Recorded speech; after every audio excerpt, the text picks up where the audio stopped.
Amount of police officers have come up to where this ceremony is going to happen. We have not seen the family quite yet out here, but just look at those police officers, as you said, from all over the country, the state, the world that have come out here. So we are going to be getting ready. The honor guard is going to be coming around.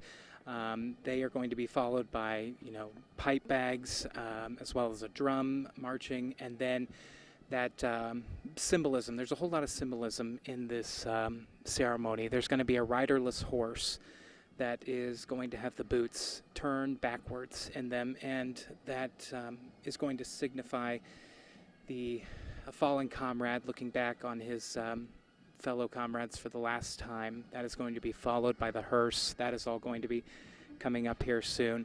The ceremony is we're expecting it to take about 30 minutes here, as you continue to see the police officers and some members of what are possibly family or those other police officers' families start to line up here, as we are probably about a couple minutes out here from Officer Shahnavaz arriving here to what will be his final resting place. You can just tell on the people's faces out here. It's a somber day, somber moment. All these people just rode in this procession that went all the way from Fishers up to Elwood and then came all the way back down here to Crown Hill Cemetery, here in Indianapolis. So it has been clearly an emotionally exhausting day for everybody here, and everyone just coming to pay their respects and say their final goodbyes. It's sort of hard to put into words, the feeling out here right now. Everybody is silent. Just sort of looking and waiting for the casket and the hearse to come around here. So it's going to be an incredibly somber event out here. Lindsay.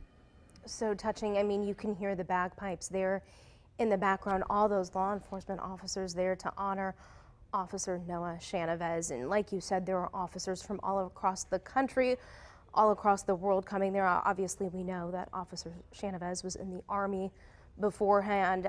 Also, I think it was touching to see, I saw a tweet from an ISP trooper that said after those services wrapped up in Fishers at I-Town Church, it started raining, and he said it was just so symbolic to see that rain, and all those officers did not flinch. They were all standing outside waiting for the casket to come out after those services, and it was just it's so symbolic. And as you mentioned, there are so many very symbolic things that will be happening here at the funeral services at Crown Hill. I mean, even to the place where Officer Shahnavaz will be laid to rest is symbolic.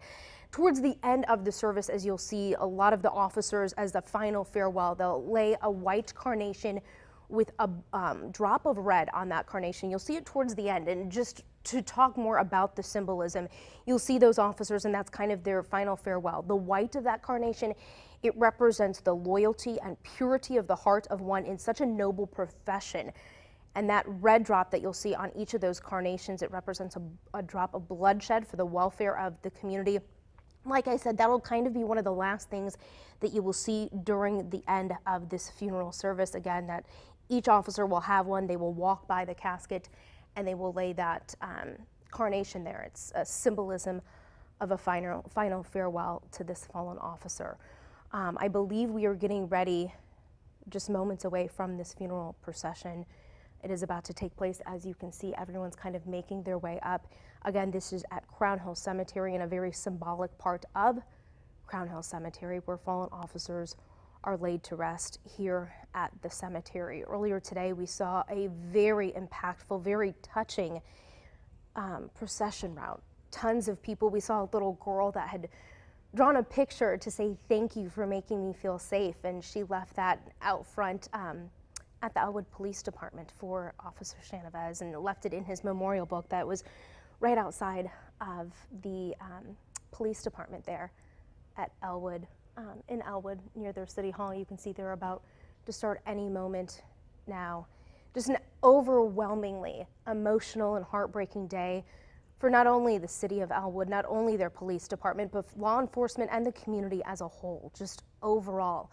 I mean, we heard from his mother, we heard from his grandmother, we heard from his sister, which takes such bravery to talk, sharing special moments, remembering Noah, and encouraging the community to always remember him and the sacrifice and to honor him in the days, months, and years to come. We want to check it one final time with Max, who is standing by in Crown Hill Cemetery. We're seeing people lining up right now. Max. Yeah, Lindsay, the looks like what are probably going to be sort of the final few police officers. It looks like I'm sort of from a distance, but from what I can see, this looks like these are Elwood police officers. They were the last to come in the procession, the closest to be to Noah throughout that entire procession. Like I said, from Fishers all the way up to Elwood and back down here to Crown Hill. So it looks like they are getting into place here. We can, I can actually see the honor guard and the hearse behind us. You can't see it on camera at the moment, but it is, looks like they're sort of doing some final preparations and getting ready to come around here where we are. As you sort of briefly mentioned, Lindsay, there is a lot of symbolism in this entire ceremony. Not only was Noah a police officer, he was a member of the U.S. Army for several years, and so those two things are going to be, there's going to be a lot of combination of both of the symbols from both those different branches of service that are going to be part of this. As you said, those white carnations that police officers, and you see some people holding those white carnations actually, and some of them wearing them on the lapels of their jackets. They do have that little red drop in it that signifies the blood that was shed, really for the greater community, for the safety of everybody. I believe looks like the final people are getting here into place, possibly family members. But going back to that symbolism, as I was saying earlier, there will be that riderless horse that's going to have the boots facing backwards. Signifies, you know, a fallen hero looking back on their fellow comrades. And, you know, at the end of this ceremony, once everything's wrapped up, those carnations that you were talking about, those are going to be dropped onto the casket as they do the final pass-by of the casket, as all of these officers, you know, go home and say their final goodbyes. Lindsay? Yes, and I'm sure since you've been at Crown Hill for hours waiting for this procession to make its way, there's a lot of dedication to those officers that are part of this ceremony and the honor guard to make sure that every detail is perfect for this fallen officer. There is a lot of respect, a lot of honor to make sure the folding of the flag, all the details that go into this. I'm sure you might have seen them even practicing, Max, while you have been waiting for this procession to arrive at Crown Hill Cemetery.